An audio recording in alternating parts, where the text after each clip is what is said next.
When you think of electricity, you think of Edison. When you think of radio, you think of Marconi. But there is one electrical genius who is nearly forgotten. A man who dreamed of giving the world an unlimited supply of energy. His name was Nikola Tesla, and he was the master of lightning.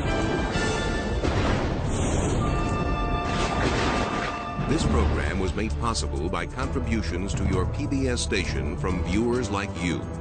Thank you.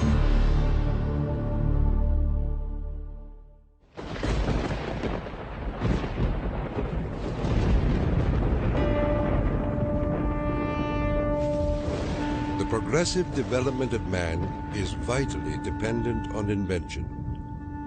Its ultimate purpose is the complete mastery of mind over the material world, the harnessing of the forces of nature to human needs. Nikola Tesla, 1919. This is the story of a modern Prometheus who changed the world with electricity. It was Nikola Tesla who captured the power of Niagara Falls with his alternating current system and made it possible to transmit electricity to all of America and the world. It was Tesla who patented the technology for wireless communications that is used in all radio and television broadcasting. His incredible legacy can be seen in everything from remote control to neon and fluorescent lighting, X-rays, guided missiles, and even the Strategic Defense Initiative. Yet somehow history has overlooked this remarkable man. Tesla was indeed a genius of the first magnitudes. He was a technological visionary. He could envision great things and make them work. He was a foreigner, an immigrant who arrived in America with only his dreams. A proud and sometimes arrogant man, he worked and locked horns with some of the most powerful people of his day. Thomas Edison, who resented his ideas. Guglielmo Marconi, who capitalized on his inventions. George Westinghouse, who created the Westinghouse Electric Company with Tesla's patents. And the great financier, J. Pierpont Morgan, who supported and then abandoned him.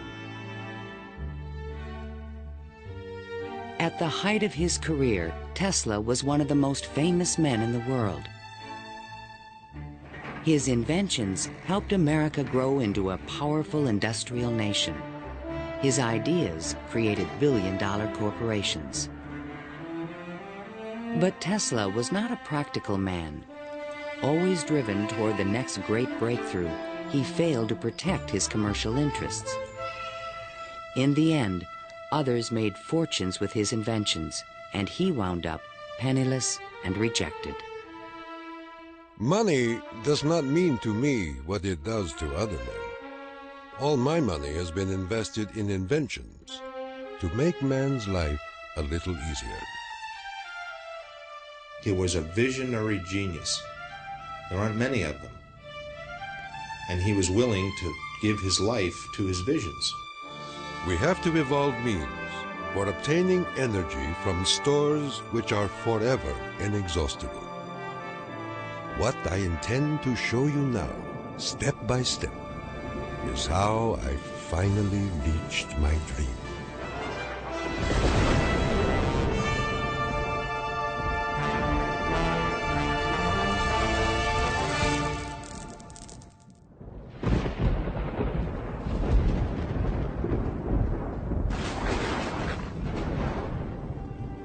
This is the house in which, by coincidence bizarre, I was born on the stroke of midnight between July 9 and 10, 1856.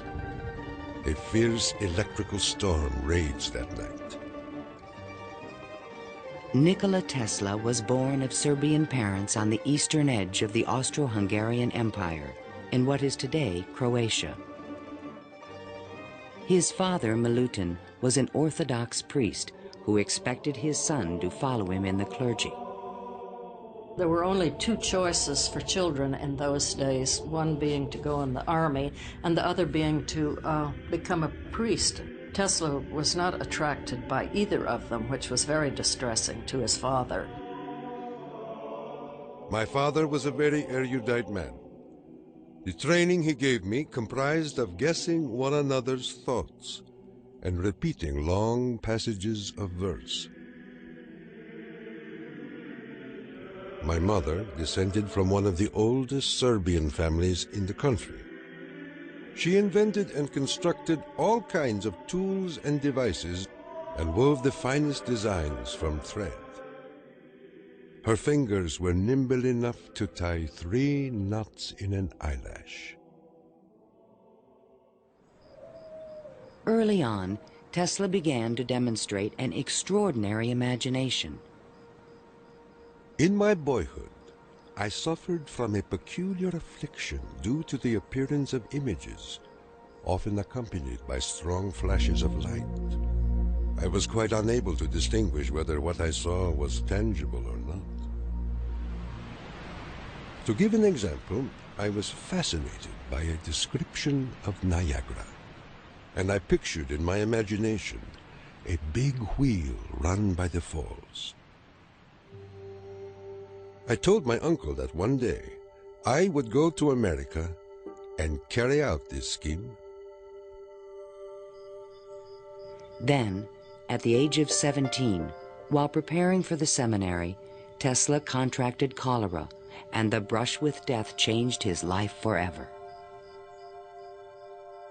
In one of the spells, which was thought to be my last, my father rushed into the room.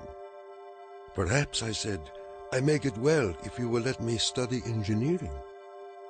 "You will go to the best technical institution in the world," he solemnly said. I came to life like another Lazarus, to the utter amazement of everyone. In 1877, at the age of 21, I traveled to Graz, Austria to begin my college education. Here, I quickly became obsessed with the science of electricity. I wanted to know more of this wonderful force. Every spark produced 1,000 echoes in my brain.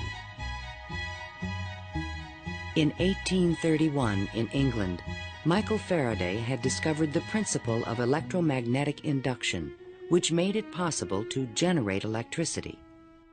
Faraday discovered that if you have an electric circuit in a changing magnetic field, it would induce an electric current to run in the wire. So this was the invention of the method of creating oscillating or AC electric currents. And it was that invention that Tesla later harnessed into the electrical system that drives our civilization.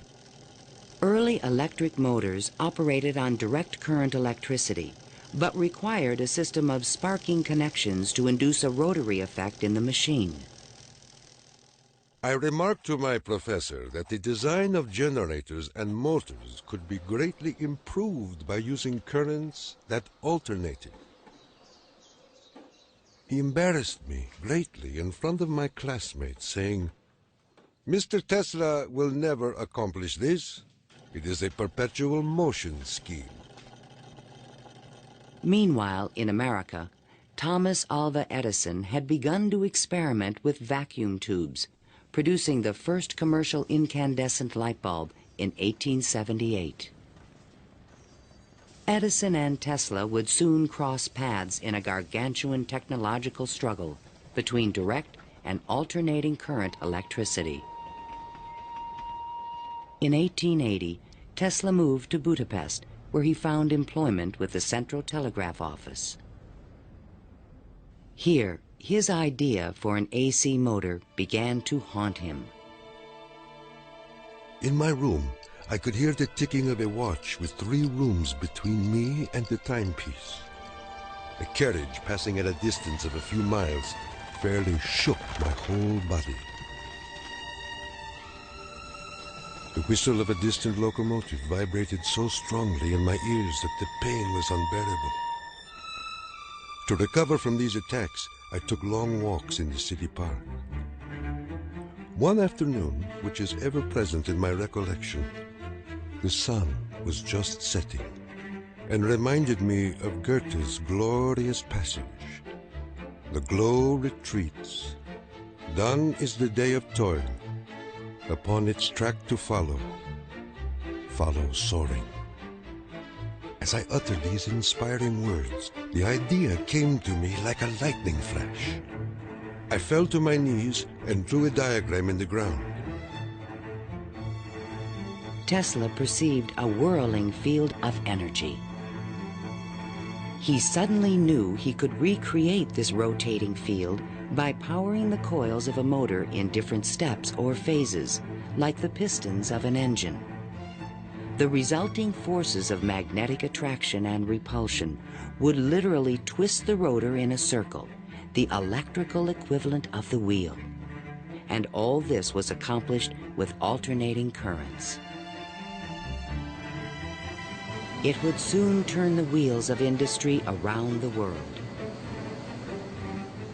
The strength of Tesla's mind was almost certainly in this sense of visualization, be able to see things move in front of him. You see, it was not a perpetual motion scheme.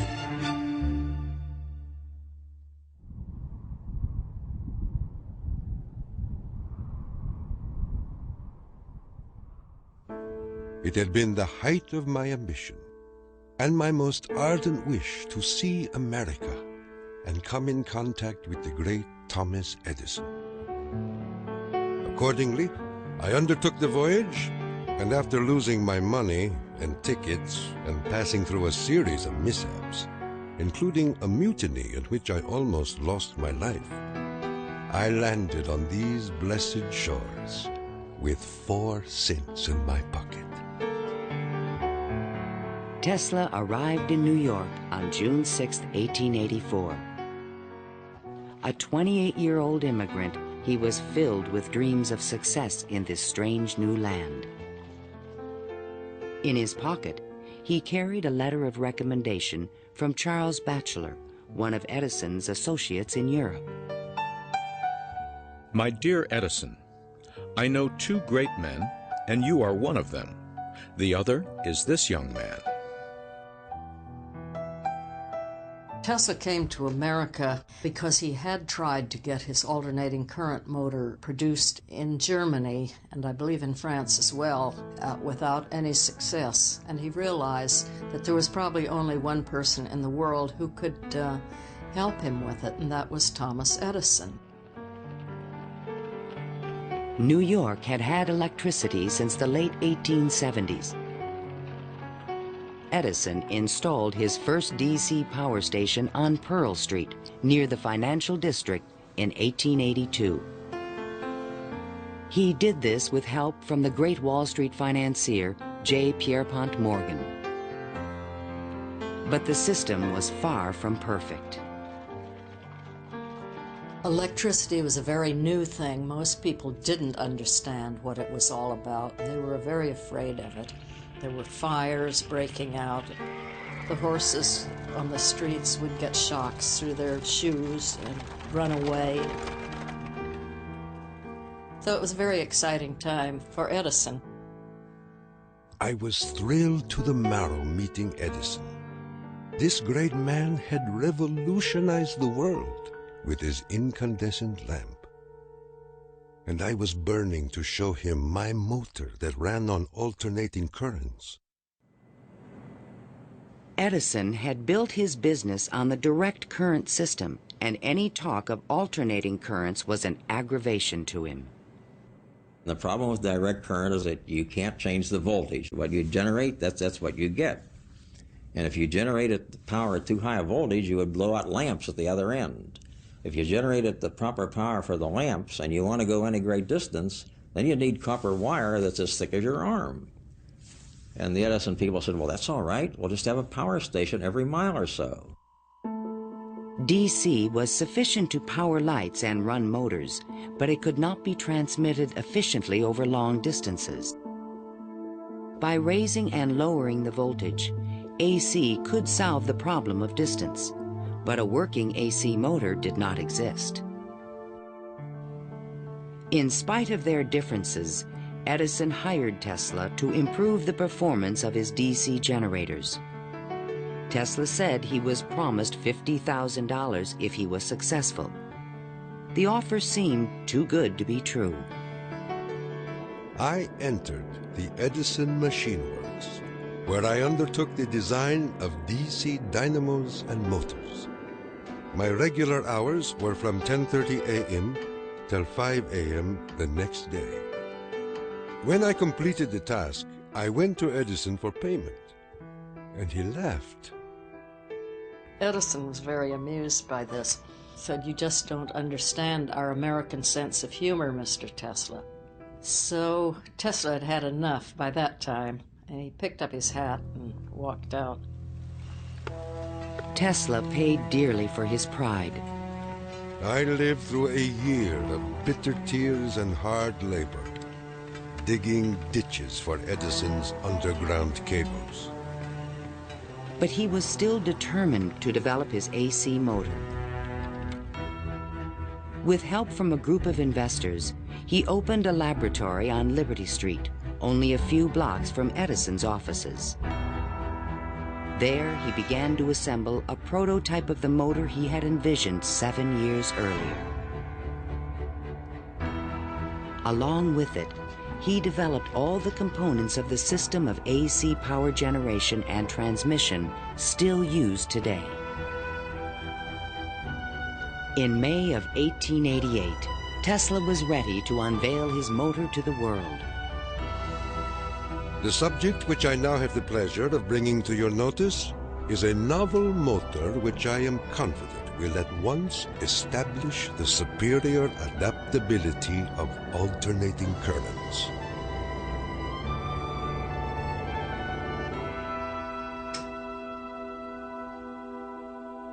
Over the next 5 years, 22 U.S. patents were awarded to Nikola Tesla for AC motors, generators, transformers, and transmission lines, the most valuable patents since the invention of the telephone. One of the few men who understood the great potential of Tesla's inventions was the Pittsburgh industrialist George Westinghouse. He visited Tesla's laboratory, and on the spot, he offered to purchase all the patents dealing with the alternating current system for $1 million. Westinghouse also proposed a royalty of $2.50 for each horsepower generated by a Tesla invention. The young Serb was on his way to fortune and fame, while other inventors looked on with fascination and with envy. In all my troubles, I did not neglect to become a real American citizen, making me a proud and happy man.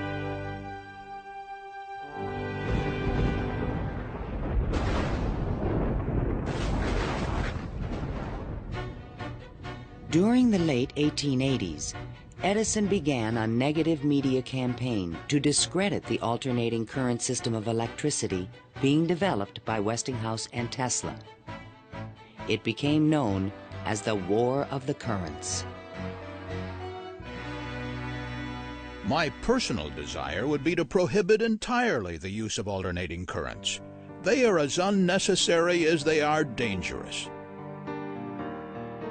Edison employees demonstrated the dangers of alternating current by electrocuting animals in public demonstrations. Just as certain as death, Westinghouse will kill a customer within 6 months after he puts in a system of any size. None of his plans worry me in the least. An Edison associate suggested using alternating current as a means of executing criminals. A test took place at New York's Auburn State Prison in 1890. Several gruesome attempts were required to kill the victim. disgusted witnesses claimed his spinal cord burst into flame. The infliction of the death penalty is not only barbarous and inhuman, but unnecessary as a factor in the scheme of modern civilization. The War of the Currents came to a dramatic head in 1893. The Columbian Exposition in Chicago was to be the first World's Fair lighted by electricity. The Edison Company, the Thomson-Houston Company, they all got together and formed General Electric Company, 1892. And one of the first things they did, of course, was put in a bid for the job at the fair. Their bid was roughly $1 million. The Westinghouse bid was about $500,000, and naturally, Westinghouse got the job. In retaliation, GE refused to sell Westinghouse any of their Edison light bulbs. And they got some judge to say that Westinghouse couldn't use any one-piece lamps of any description at the fair. Westinghouse frantically devised a two-piece stopper lamp by fair time and saved the day. Now Tesla had a chance to make history in Chicago. His large AC generators would supply all of the fair's electricity and prove that his system would work on a large scale. On May 1st, 1893, 100,000 eager spectators filed into the fairgrounds, awed by the gleaming neoclassical architecture. Night fell. President Grover Cleveland pressed a button, and the fairgrounds exploded with brilliant tube lighting and multicolored searchlights. The most incredible display of lighting the world had ever seen.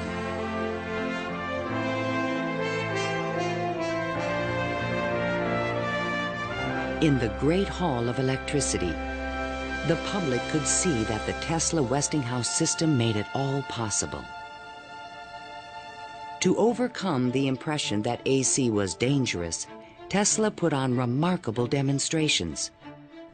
He created a device called the Egg of Columbus to show the rotating magnetic field created by his AC motor. In his room, he had cork-soled shoes on and a tuxedo and white tie and a top hat, and he would put his hand on a terminal which would flash electricity through his body, creating a great shower as his whole body was encompassed in flame, and people were quite impressed by this, to say the least. The Chicago Exposition left an indelible impression on the American imagination. This was the gleaming new city of the future, and it was powered by the inventions of Nikola Tesla.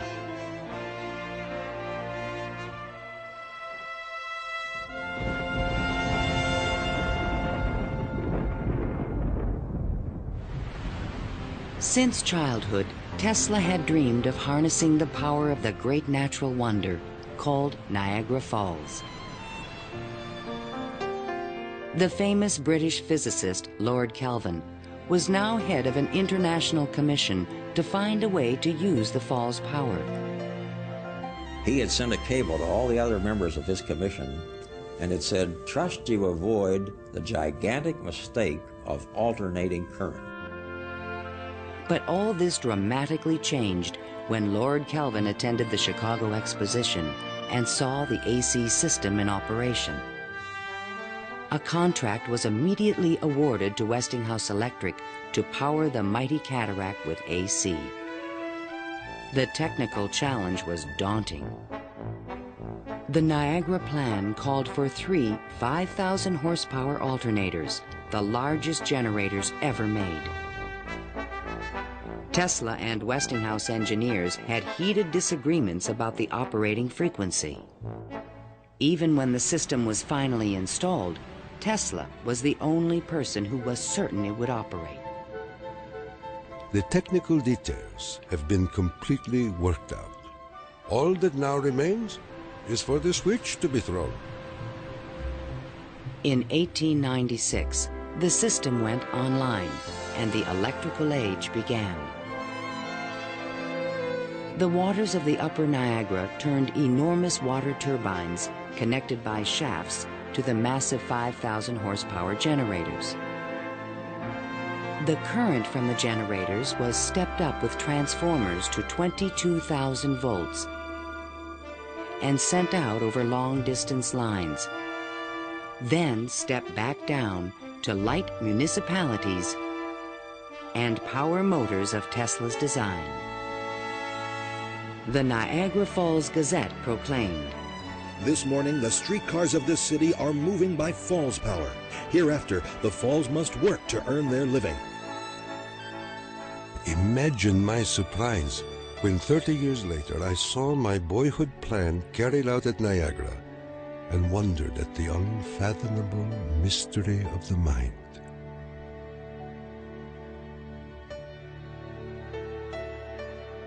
Within a few years, the number of generators at Niagara was increased to 10. By the turn of the century, the power lines stretched 360 miles to New York City. The War of the Currents was over, and Tesla was the winner. By the time Tesla effectively arrives on the scene with his motor, Edison is out of the business. He's basically written out of his own company. This was something Edison would not soon forget. In spite of the success of AC, Westinghouse had overextended his company's resources, leading to severe financial difficulties. In order to save the company, Tesla said that he tore up his royalty contract for $2.50 per horsepower generated.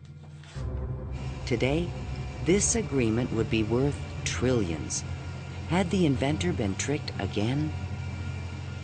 This is something that we've never found any record of in the Westinghouse annals.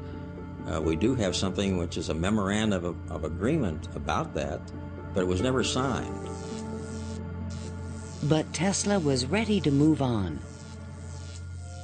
I had already perceived enough to get the idea that energy could be transmitted and received without connecting wires in between. He was convinced his next invention would make him a millionaire once more.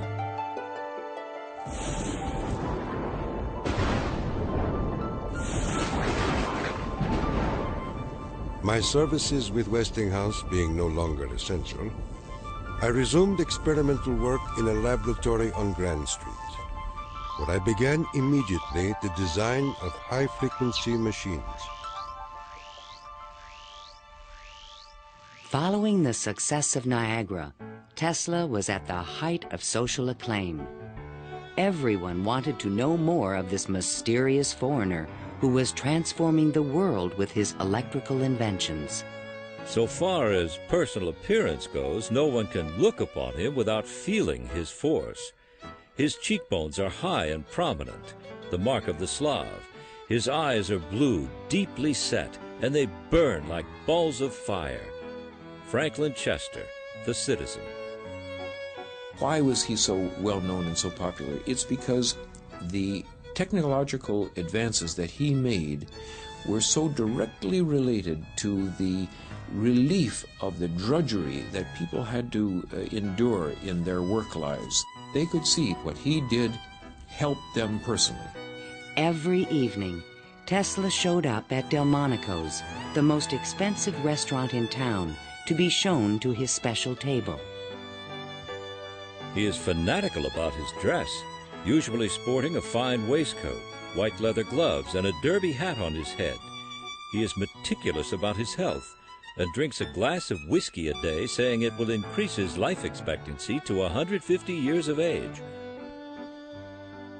Tesla hobnobbed with the leading politicians, millionaires, and celebrities of the era.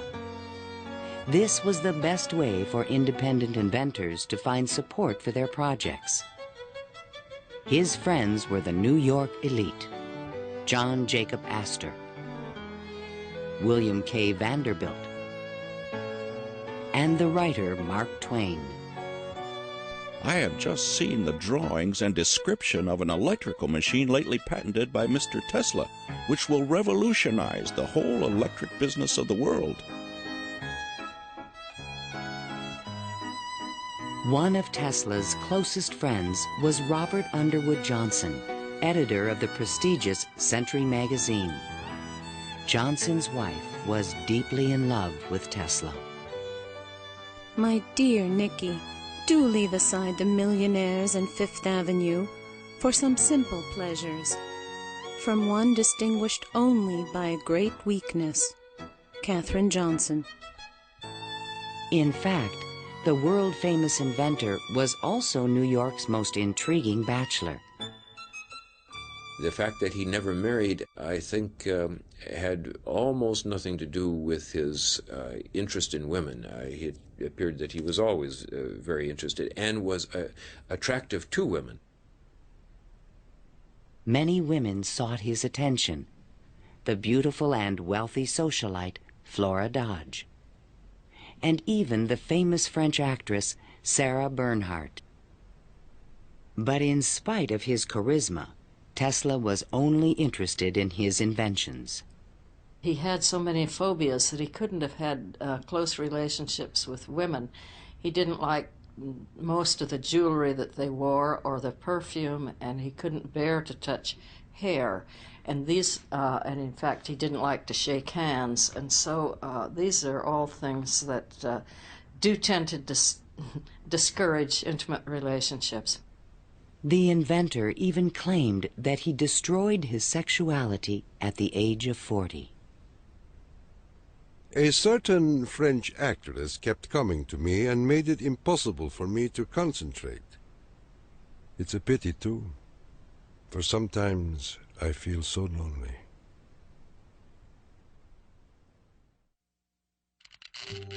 Throughout the 1890s, alongside his work on AC power technology, Tesla was also experimenting with high-frequency electricity. In 1873, James Clerk Maxwell in England had proven mathematically that light was electromagnetic radiation. Light was electricity, vibrating at an extremely high frequency. To explore this unknown world, Tesla invented a unique device, still known today as a Tesla coil. The Tesla coil is an instrument that can step up voltages to high voltages at high frequencies. That essentially transmits a radio signal. Tesla invited friends and potential investors to late-night demonstrations in his laboratory. In experiments, he would permit his guests to pass thousands of volts of electricity through their bodies to light a lamp or melt a wire in their hands. Mark Twain was always a willing subject. Thunder is good. Thunder is impressive. But it is lightning that does the work. Even today, it would be a little bit scary to go into Tesla's laboratory, and in those days when people didn't know anything about electricity, it must have been terrifying. With high frequencies, Tesla developed some of the first neon and fluorescent illumination. He also took the first X-ray photographs.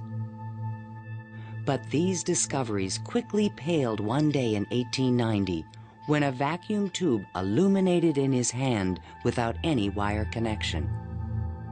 To me, it was the first evidence that I was transmitting energy through the air. This was the beginning of Tesla's lifelong obsession, the wireless transmission of energy.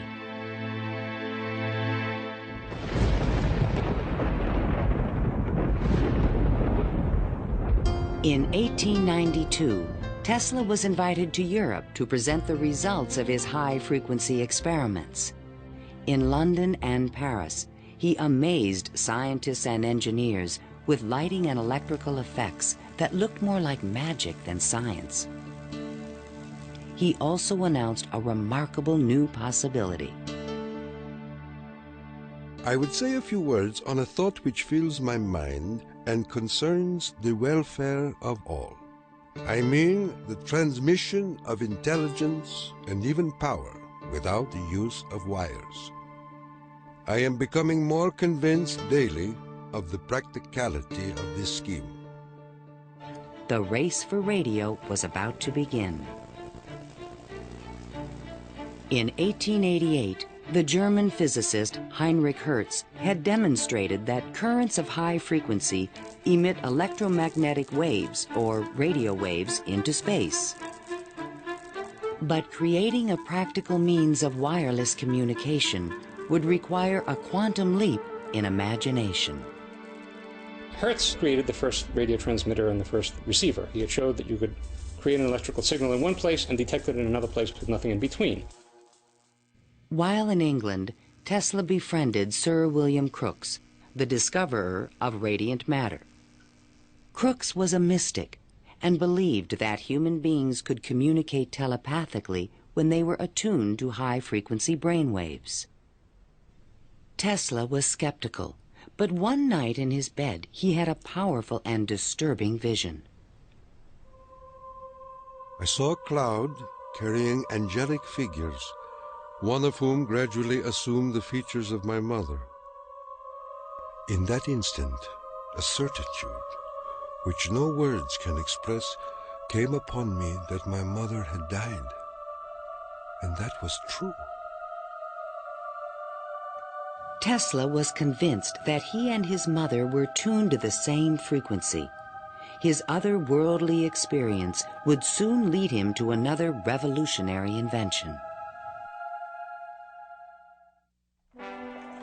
On his return to New York in 1893, Tesla banished himself from social life and disappeared into his new laboratory on South Fifth Avenue.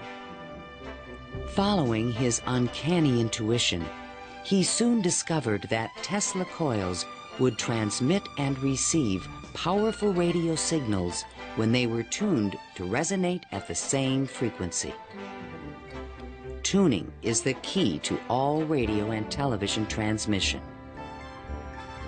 In my laboratory, I could take in my hands a coil tuned to my body and collect 3/4 horsepower anywhere in the room without any tangible connection.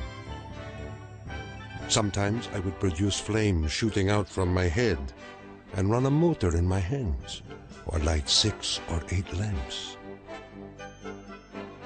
By early 1895, Tesla was ready to transmit a signal 50 miles to West Point, New York.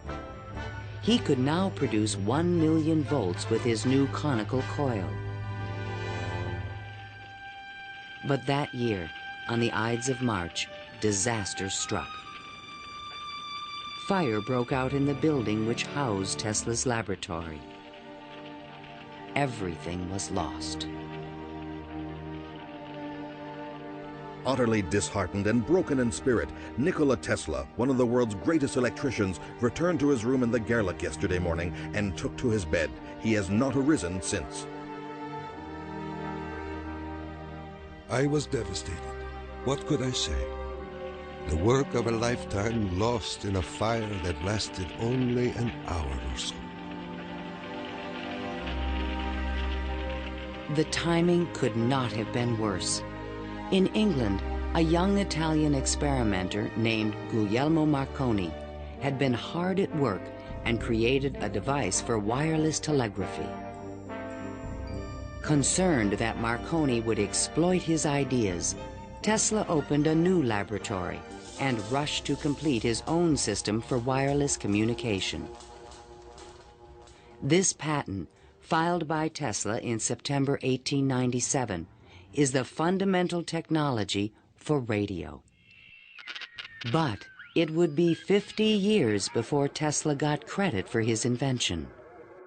Various people in various different countries had the idea of exploiting this as a means of communication. But I think Tesla was the one with the real vision, in which you would broadcast signals on a definite carrier frequency, and then you would have a series of antennas that were sensitive to one frequency only, tuned to a certain frequency, and would detect just one of these signals and make an intelligible transmission. Once again, his vision describes the world that we live in.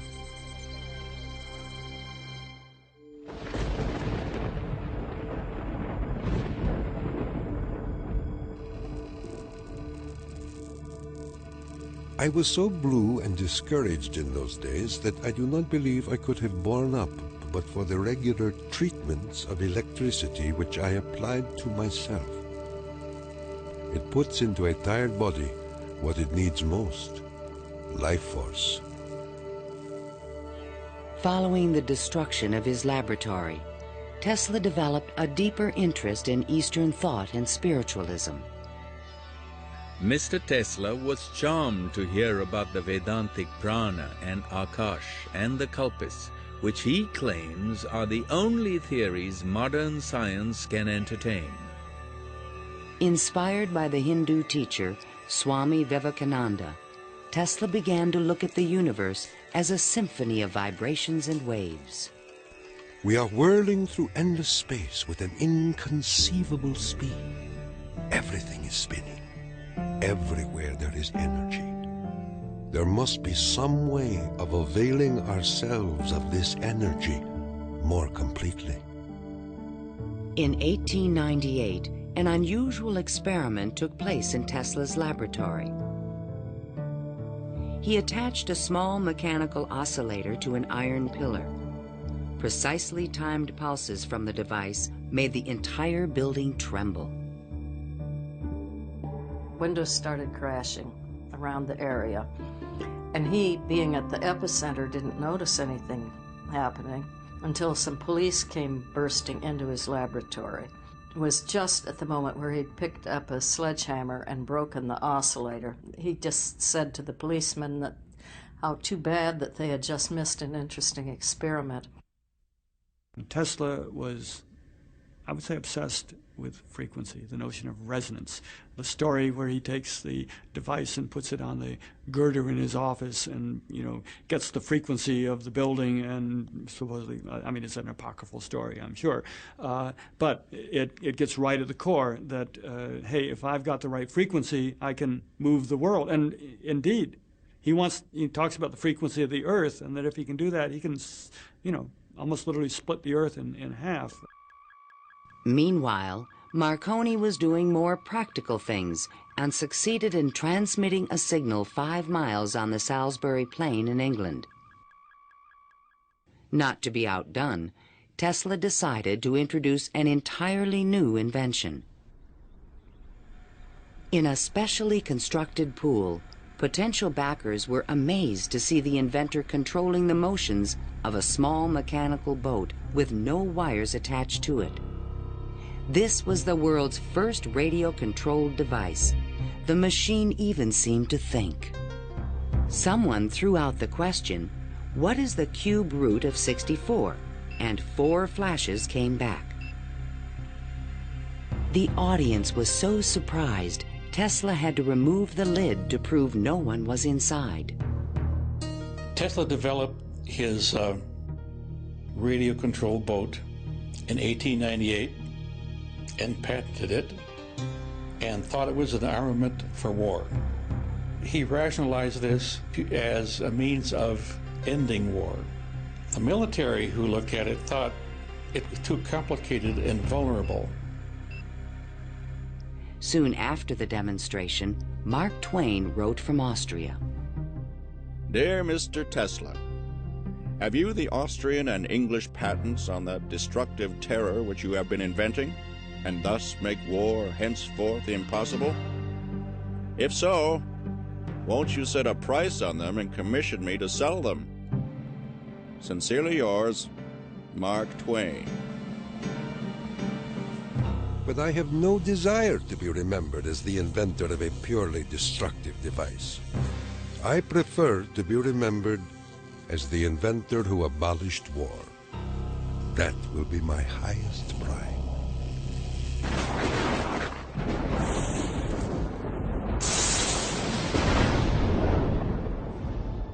In the summer of 1899, Tesla moved to Colorado Springs, Colorado, to conduct a series of secret experiments. He told curious local reporters that he intended to send a wireless message from Pikes Peak to Paris for the Paris Exposition of 1900. But his plans were even more ambitious. I came to the conclusion that it would be ultimately possible, with very little elevation, to transmit electrical power through the upper atmosphere. Just outside the city, he constructed an experimental station with sliding roof panels. A quote in Italian from Dante's Inferno hung by the entrance of the strange wooden structure. It read, "Abandon hope, all ye who enter here." During the construction phase, Tesla studied lightning.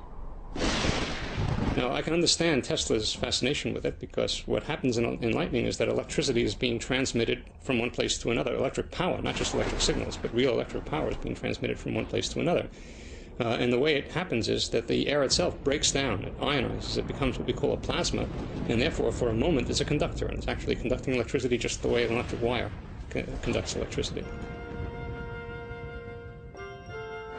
Inside the station, he began to assemble the largest Tesla coil ever built, which he called the magnifying transmitter. An antenna rose 145 feet above the building, crowned with a copper foil sphere. The entire station was, in effect, a machine to create lightning. Late one evening, Tesla put his transmitter to the test. He signaled to an assistant to close the switch. Huge streamers of electricity shot out of the coil and darted through the room. The sound of the exploding discharges was deafening.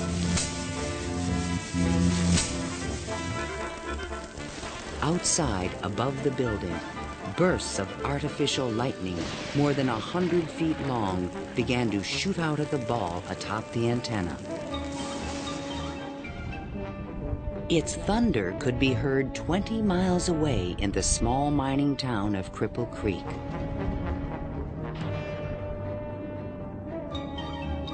Suddenly, the lightning stopped, and the entire city of Colorado Springs was plunged into darkness. The experiment had set fire to and destroyed the local power company's generator. Residents were furious and began to fear this mysterious stranger. Undaunted, Tesla continued his wireless power experiments for 6 more months. Late one night, an unusual event took place. Tesla noticed a repeating signal being received by his apparatus. To his own amazement, he believed it was an extraterrestrial communication. In a letter to the American Red Cross, he wrote, "Brothers, we have a message from another world. It reads, 1, 2, 3. The press had a field day. If the mystical 1, 2, 3 was impulsed from Mars, as Tesla says, they certainly showed most excellent taste in choosing Colorado Springs.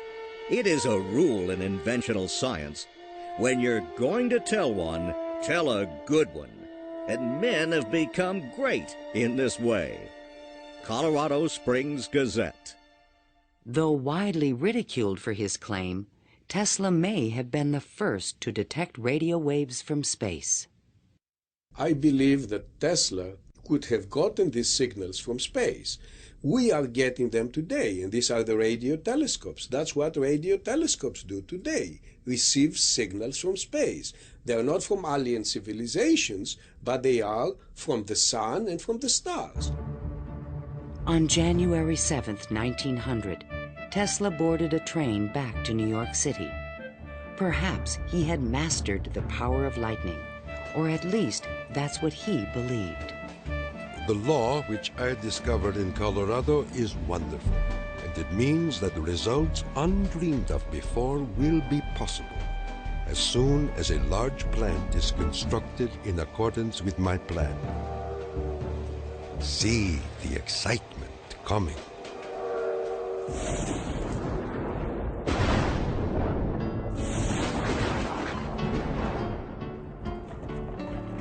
When Tesla arrived home, it was a brand new century. Electricity was fueling the tremendous growth of the city. And now, there was talk in the air about the new art of wireless communication. Marconi arrived in New York in 1900 to attract investors for his new company, Marconi America. He filed a U.S. patent for a system of wireless telegraphy, but it was rejected because it was similar to Tesla's invention. It became obvious, I think, to Marconi as well as to other experimenters of the time that the Tesla system was an efficient, powerful resonator that would produce electromagnetic waves that you could work with. Confident in the future, Tesla took up residence in the Waldorf Astoria Hotel and wrote a sensational article for Century magazine. First, let us ask, what is the spring that drives all? All this energy emanates from one single center, one single source, the sun. In this detailed futuristic vision, he described a means of tapping the sun's energy with an antenna. He suggested that it would be possible to control the weather with electrical energy. He predicted that wars would soon be eliminated by machines. And to unite all nations, he proposed a global system of wireless communications. When wireless is fully applied, the Earth will be converted into a huge brain, capable of response in every one of its parts. It tells us about a vision he had for both power and communications, that he wasn't going to think small. He was going to think globally on this. And that's all very nice if it works. The idea of a global communications network was very appealing to one of the world's most powerful men, J. Pierpont Morgan. He agreed to invest $150,000 into Tesla's worldwide radio broadcast center. But the inventor's real plan was to transmit without wires industrial levels of electrical power. Tesla chose to keep this a secret from his investor. In the summer of 1900, Tesla moved to Shoreham, Long Island, and began construction of a huge tower and plant called Wardenclyffe. This Tower of Dreams was made entirely of large wood beams and rose 187 feet above the ground. The plant next to the tower was designed by the architect Stanford White and was constructed under strict secrecy. He certainly could have sent signals across the Atlantic with no trouble with a station of that magnitude. But he was still pursuing wireless power transmission. The tower would light up at night, shooting sparks, making noises. Such experiments, they alarmed the whole area. Then, on December 8, 1901, Marconi took another step forward and transmitted his famous letter S across the Atlantic. Tesla dismissed the Italian's advances. Marconi is a good fellow. Let him continue. He is using 17 of my patents. The simple fact about Marconi is that he used Tesla's system to transmit signals and claimed that these were ideas that he had developed himself. Morgan began to doubt the wisdom of his investment. Marconi's system not only worked, it was also inexpensive. And technical problems were beginning to catch up with Tesla. He went back to Morgan again, asked for more money. Morgan says, "Where's the radio transmissions across the Atlantic? How's that coming along?" Well, it wasn't coming along. Tesla was forced to tell Morgan his real plan. What I contemplate and what I can certainly accomplish, Mr. Morgan, is not a simple transmission of messages, but rather the worldwide transmission of electrical power. A single plant of but 100 horsepower can operate hundreds of millions of instruments. But Morgan was a practical businessman and had already decided to back Marconi. I have received your letter, and in reply would say that I should not feel disposed at present to make any further advances. J. Pierpont Morgan. Word spread rapidly that the investor had pulled out of Wardenclyffe, and Tesla was financially ruined. Late one night in 1903, the residents of Shoreham were astonished to see bright light emanating from the tower, and an effect in the air like the aurora borealis. But in fact, Tesla could not transmit wireless power. And his major defect was he was dreaming, but he was doing very few calculations on paper. Because on paper he could have realized that you can transmit power, but not very much power. You can transmit power to hear the radio or for television or for a telephone. But once you want to start turning lights in which you really need high currents, the power gets diluted because space is very large. To his dying day, Tesla believed it could be done. It is not a dream. It is a simple feat of scientific electrical engineering, only expensive. Blind, faint-hearted, doubting world.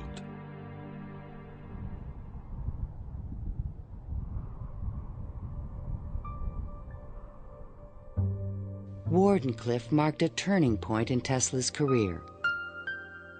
Like a modern Prometheus, he had reached too high and failed. In 1904, the U.S. Patent Office suddenly reversed its previous decisions and gave Marconi a patent for radio. 1 year later, Tesla's fundamental AC patents expired. Now the inventions that powered the world could be used by anyone free of charge. The public didn't realize that he had made this invention that had made billionaires out of corporations, and that he himself was broke. With no money to carry on his work, Tesla began to sink into an isolated world. He was totally disinterested in business. I think it not necessarily bored him, but he didn't make the relationship between the importance of business and the importance of his invention and discovery. Occasionally, he was seen in public parks feeding the pigeons. These are my sincere friends. Tesla's melancholy turned to anger in 1909 when Marconi was awarded a Nobel Prize. Mr. Marconi is a donkey. The question of Tesla and radio is certainly a very interesting one.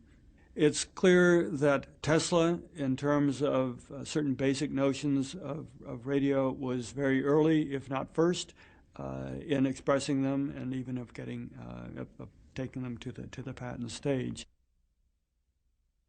In desperate need of money, Tesla brought suit against the Marconi company, claiming that his patent rights had been infringed. But he lacked the resources to wage a legal battle with a large corporation, and ultimately gave up. Marconi had received the Nobel Prize for work that Tesla correctly believed to be his own. I suppose everything is fair in wireless as in warfare. In 1915, the Nobel Prize entered Tesla's life once again. The Swedish government has decided to distribute the Nobel Prizes next week as follows. Physics, Thomas A. Edison and Nikola Tesla. Even Tesla was surprised by the front-page announcement in the New York Times. I have concluded the honor conferred upon me concerns the transmission of electrical energy without wires. But 1 week later, the award was given to William H. Bragg of Oxford, England, for his work with X-rays and crystal structure. The embarrassing situation was never really explained. A rumor spread that Tesla had refused to share the prize with Edison. The difference that the Nobel Prize could have made in Tesla's life soon became evident. Testimony given by Nikola Tesla, the electrical inventor, in a judgment for $935 back taxes was filed yesterday. Mr. Tesla said under oath that he was penniless and had been living on credit. In an attempt to give him long overdue recognition, the American Institute of Electrical Engineers decided to award Tesla their prestigious Edison Medal. But on the night of the presentation, the guest of honor was missing. And Edison was conveniently away on business. They found Tesla across the street by the New York Public Library, feeding the pigeons. Later that night, he was persuaded to accept his medal and announced that he had finally completed his invention to transmit wireless power. The energy goes to a distant place, and you will see something like the aurora borealis. To conclude, we are coming to great results. The audience thought Tesla was losing touch with reality.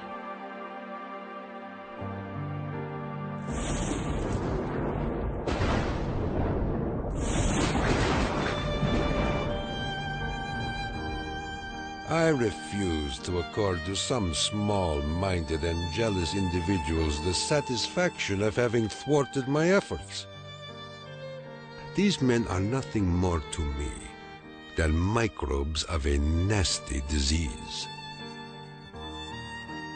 Well, by that time, you know, Tesla had ceased to have any financial means.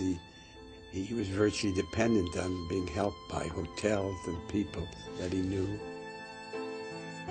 He began to bring injured birds back to his hotel room to nurse them. He had more companionship with pigeons at that time of his life than with human beings. Working as a consulting engineer, Tesla managed to maintain a small office and laboratory in the Metropolitan Tower. To change his thoughts, he frequently attended movies in Times Square. Here he could see his futuristic ideas appearing on the screen.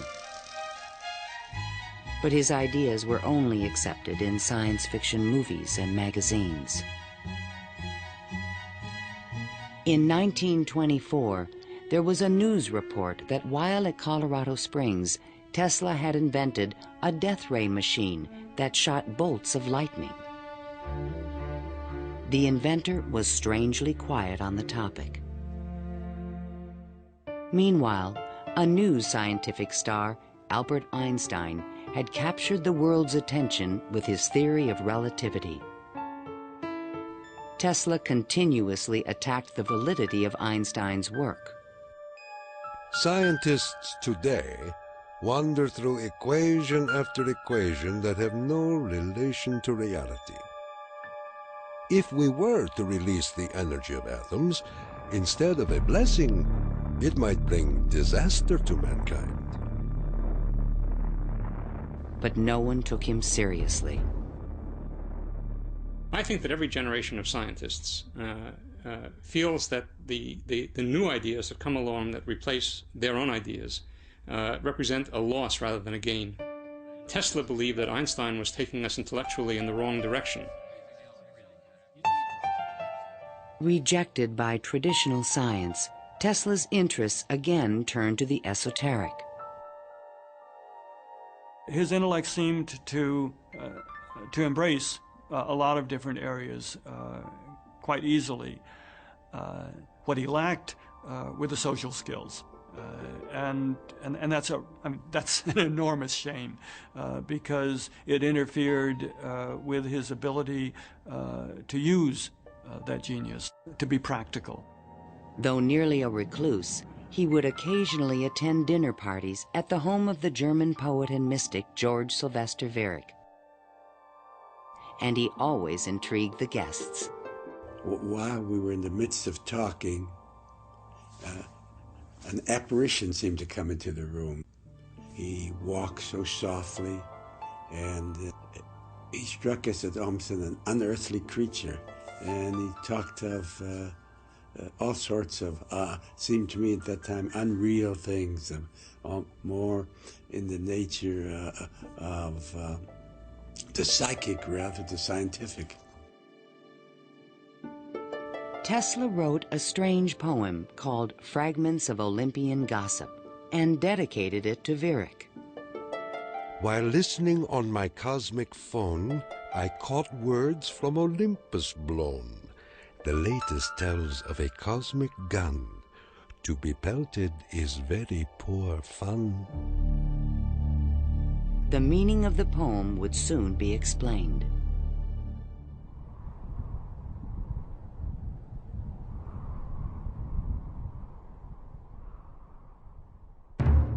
I inherited from my father an ineradicable hatred of war. But war can be stopped, not by making the strong weak, but by making every nation, weak or strong, able to defend itself. Thomas Edison, America's best-known inventor, died in 1931. That same year, Tesla came back to life. His friends threw him a 75th birthday celebration. Time magazine put his picture on the cover. Letters of admiration poured in from scientists around the world, including a generous Albert Einstein. I congratulate you for your great success on your lifetime task. Basking in the attention, Tesla announced at a press conference that he had discovered a completely new source of power. The idea, when it first burst upon me, was a tremendous shock.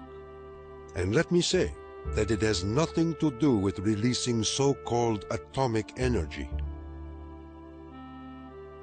I think that a lot of the proposals that he made in his later life were so esoteric as to be impractical in that time and even in the current time.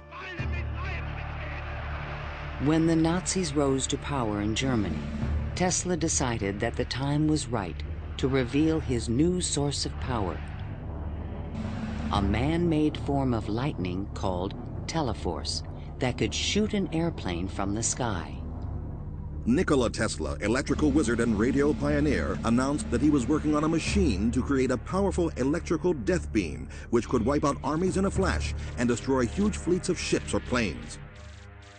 The concept of using lightning bolts as a weapon certainly is millennia old. It goes back at least to the ancient Greeks. Think of Zeus throwing lightning bolts. The main contribution that Tesla had was to come up with a true scientific, rational, at least concept of coming up with controlling these lightning bolts and projecting them over long distances. Tesla had experimented with this idea while at Colorado Springs. Now he intended to build it on a large scale. His plan was to charge small particles of tungsten or mercury, then accelerate them with lightning force through a special gun with one end open to the atmosphere. Tesla's death beam stirred the public's imagination when it was featured in a Superman cartoon, the electro-euthanasia ray. But the idea was more than science fiction. Tesla tried to sell this concept to various governments, England, the Soviet Union, and the United States, all Allied powers, and against Germany. He offered his system to England for $30 million, and they entered negotiations. When Tesla demanded payment before sending the final plans, the deal fell through. The British attempted to build their own death beam, but the project was soon abandoned. As the Nazis surrounded Yugoslavia, Tesla attempted to sell a beam weapon system to his former country. There should be needed 9 stations, 4 for Serbia, 3 for Croatia, and 2 for Slovenia, and it will protect our dearest homeland. At this point, even Tesla's countrymen thought he was just a crazy old man. One day in 1937, Tesla started out from his hotel room to feed his pigeons. Suddenly, a few blocks from the hotel, he was hit by a taxi and thrown to the ground. 3 of his ribs were broken. He was 81 years old. Remembering what he did for their company, Westinghouse executives agreed to pay his room and board for the rest of his life. The inventor also received a small stipend from the Yugoslav government. During the Christmas season of 1942, Tesla's death was imminent. Again, he attempted to interest the United States in his beam weapon concept. At the recommendation of 2 government engineers, a meeting of high-level officials was scheduled at the White House for January 8, 1943, to consider his plans. But the meeting never took place. Nikola Tesla, inventor of the Tesla coil, the induction motor, and hundreds of other electrical devices, died last night in his suite at the Hotel New Yorker. On last Thursday night, here in our city of New York, a man who was 87 years of age died in his humble hotel room. On January 10, 1943, Mayor Fiorello LaGuardia of New York paid tribute to Tesla on the radio. He died in poverty, but he was one of the most useful and successful men who ever lived. Were we to eliminate from our industrial world the result of Tesla's work, the wheels of industry would cease to turn, and our electric trains and cars would stop. Our towns would be dark, our mills and factories dead and idle. But Tesla is not dead. The important part of Tesla lives in his achievement, which is great and integral part of our civilization, of our daily lives, of our current war effort. Ironically, only 5 months after Tesla's death, the United States Supreme Court declared elements of the Marconi patent invalid. The decision confirmed Nikola Tesla's patent priority for the fundamental technology of radio.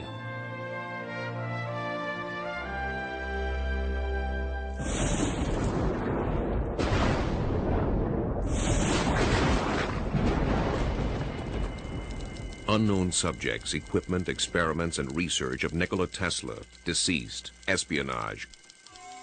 Following Tesla's death, fears rapidly increased that he might have invented a powerful new weapon. FBI Special Agent in Charge, P.E. Foxworth, was called in to investigate. He had been informed that Tesla's papers were not secure. Tesla is reported to have completed and perfected his experiments in the radio transmission of electrical power, commonly referred to as the death ray. A distant relative of Tesla, named Sava Kasanovich, is taking steps to get possession of these important documents and plans.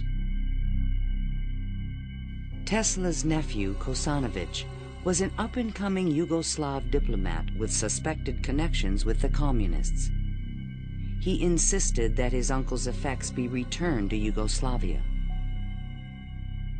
Kasanovich had asked the locksmith to come and open the safe, thinking there might be a testament, a will, in the safe.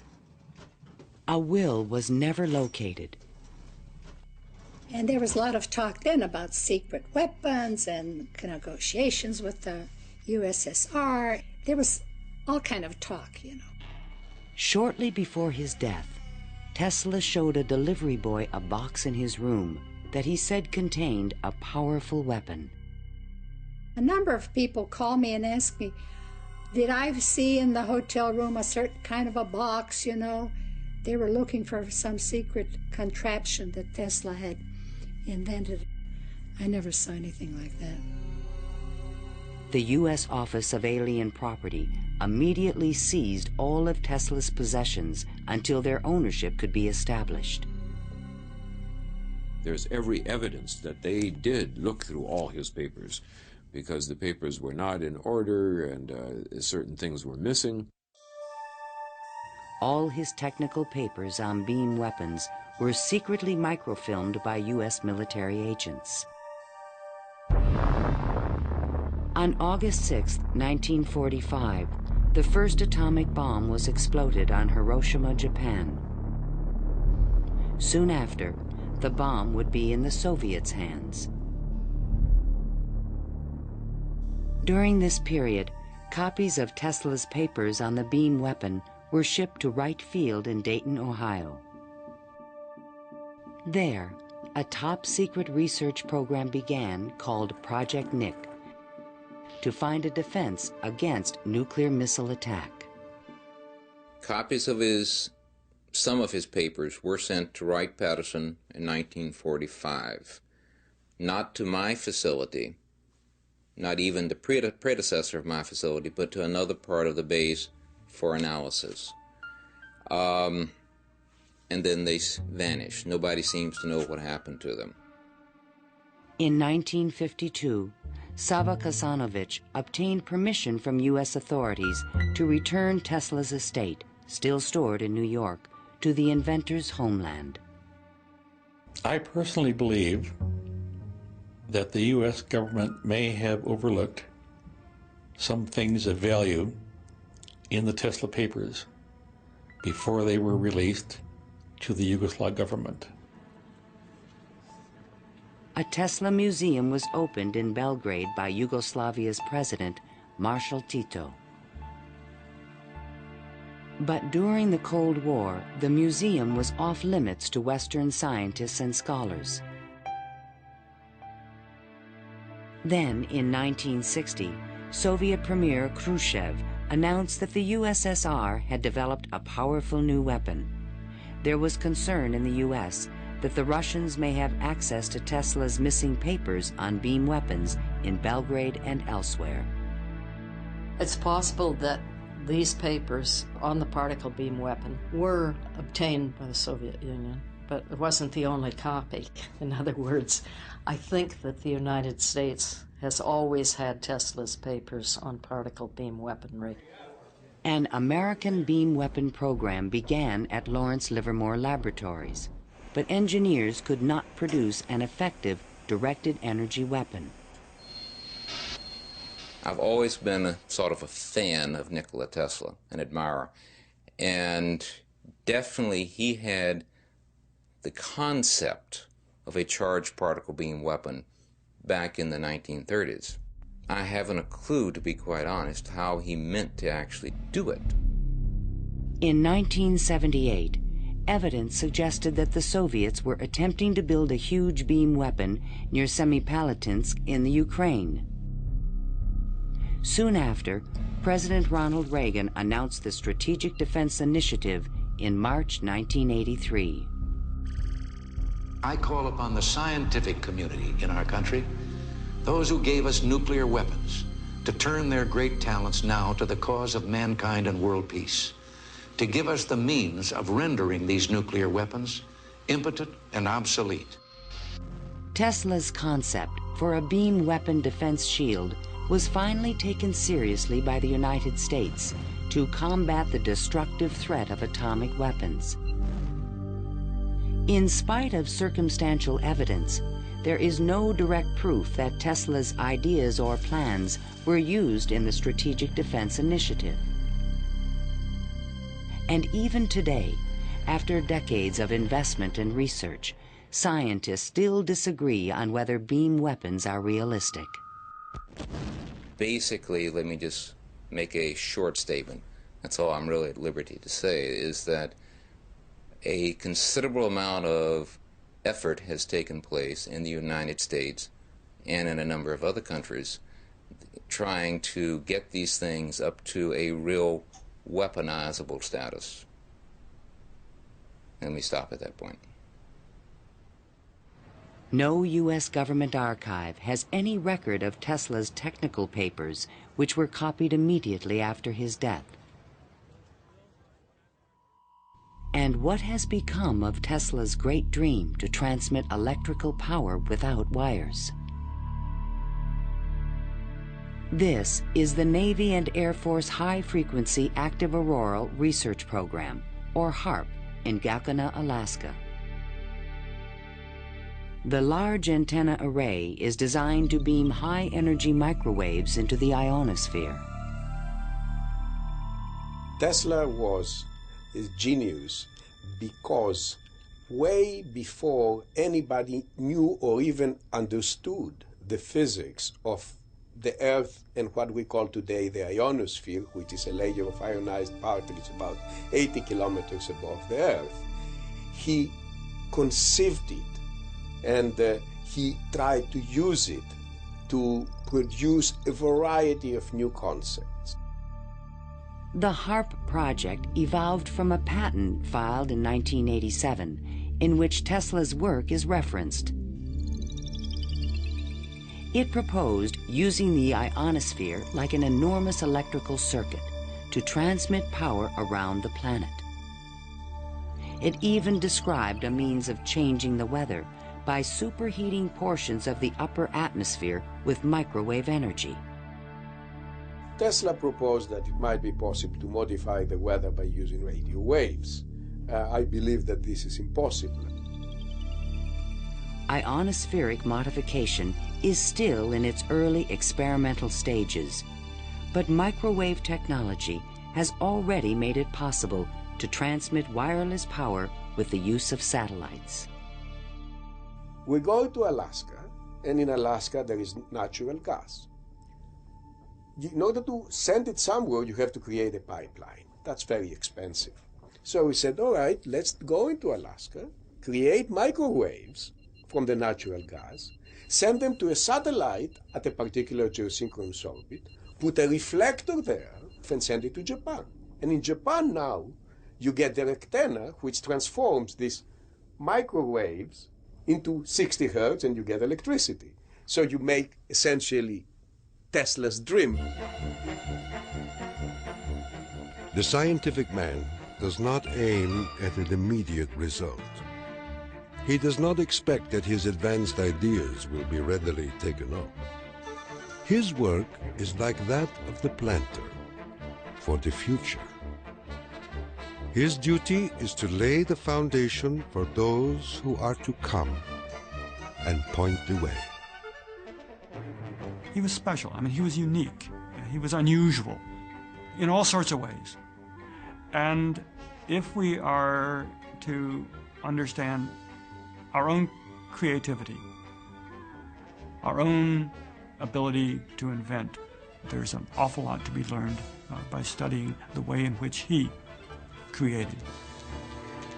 The day when we shall know exactly what electricity is will chronicle an event probably greater more important than any other recorded in the history of the human race.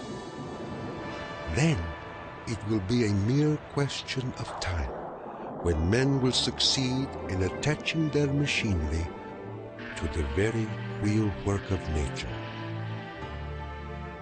See the excitement coming.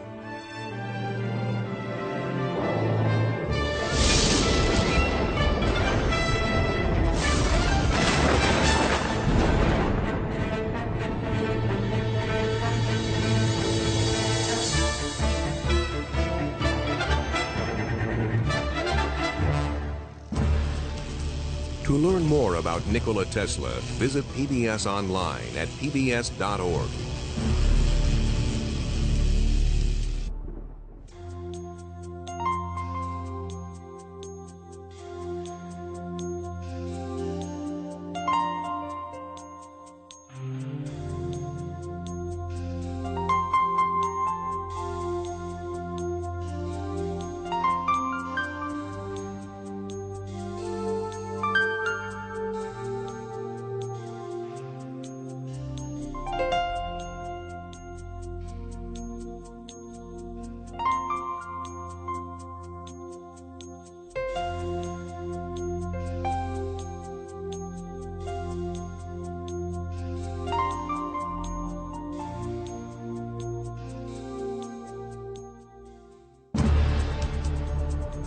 This program was made possible by contributions to your PBS station from viewers like you.